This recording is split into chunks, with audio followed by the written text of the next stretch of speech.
driving the 2013 Dodge Dart. And let me say, had this vehicle come out 5 years ago, not sure when the Caliber came out, but maybe around that time, this car would be the segment leader. However, it didn't. Now, in 2012, the competition for this market is fierce. I know.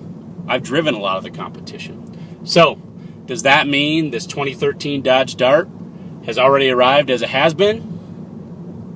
I don't think so. I'm driving the Rallye Edition of the 2013 Dodge Dart, and that slots a couple model trim lines above base. However, I'm still driving this vehicle equipped with the base engine, which is the 2-liter Tiger Shark 4-cylinder, 16-valve. It's making 160 horsepower and 148 pound-feet of torque. This is not a bad engine for a base engine. It's clearly the base engine, but it's not bad.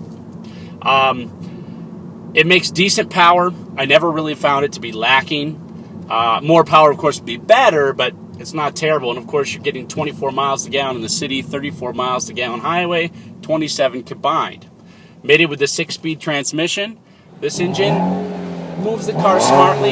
It's not fast, but, again, you don't feel like, hey, I need way more power. I need to get moving. So, frankly, I haven't driven the 1.4-liter multi-air turbo, or they have a 2.4-liter in the RT. I'm sure those engines kind of bring this car to life a little bit more, but the base engine is just fine. In its class, against the Fiesta, Focus, Elantra, Civic, Cruze, I think the Dodge stacks up nicely, particularly in exterior looks. I think this might be the best-looking car in the class, frankly.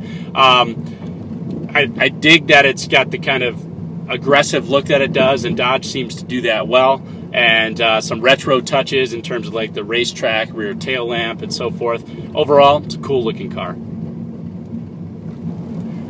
The handling and steering in the Dodge Dart has been well done. It rides well, it's sporty, the steering is direct and has a great feel, it's not too light. The ride, on the other hand, could use some work. It's a little bit harsh. It feels like maybe they need a little bit softer bushings or something, or a little bit longer suspension travel, or even just less wheels with a little bit less of a profile to them, more of a profile to them, excuse me. But overall, it's not a bad trade-off, and if I had to pick one over the other, I'd keep the handling the way it is. The steering wheel in the Dart feels good. Feels good in your hands. It's a nice thickness, and of course the steering in this car is nice. It's got buttons on the front and back, which is kind of cool. The back buttons control the volume and tuning of the radio. The front buttons control the cruise control and the information screen that tells you fuel economy, odometer, and things like that. The interior of the Dodge Dart is not a bad place, but it could use some work. It doesn't seem like Dodge tried too hard or anything like that, where it's going to grow old very quickly, but it's just not, it doesn't seem well done either. For instance, this trim piece that goes around the radio and over the vents and by the gauges clearly looks like it's designed to be swapped out with other trim pieces depending on what trim line you choose to get.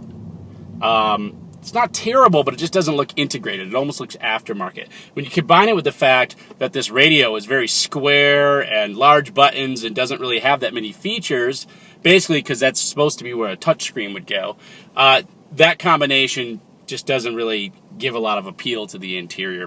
There's these weird cubbies down here in front of the shifter that don't do anything. I tried to put my cell phone in there. It didn't seem to work.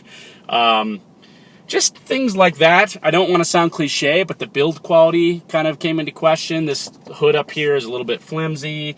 This car only has 40 miles on it, and I'm already hearing vibrations coming from the door. I noticed some panel gaps with the rear deck lid where it lines up, and just some things like that. I'd like to think that this is going to be a well-built, long-lasting car, and again, I don't want to sound cliche, but I did notice some of those things right away. In terms of space, we have to remember that this is a compact car. But still, I'm not particularly tall, and sitting in the back seat, my head was hitting the ceiling. Up here in the front, the width is good. It's quite a comfortable place to be, but again, anyone over my height, even if they're back there by themselves, is going to be a little bit uncomfortable. I was a little frustrated by the fact that this car only comes with an auto down for the driver's side window, not an auto up, and none of the other windows have anything automatic. Now, I know that they're supposed to be cutting corners for cost and so forth, but does it really cost that much more to have automatic on all the windows, or even just auto up and down on the driver's side window? A little bit of a pain, in my opinion. The Rallye Edition I'm driving here starts at $17,000 and as equipped is $20,000. I consider that pretty much par for the course for a reasonably equipped compact car. It might be slightly above some of the others out there in the segment, but I think you're getting quite a bit of bang for your buck when you're looking at the Dodge Dart.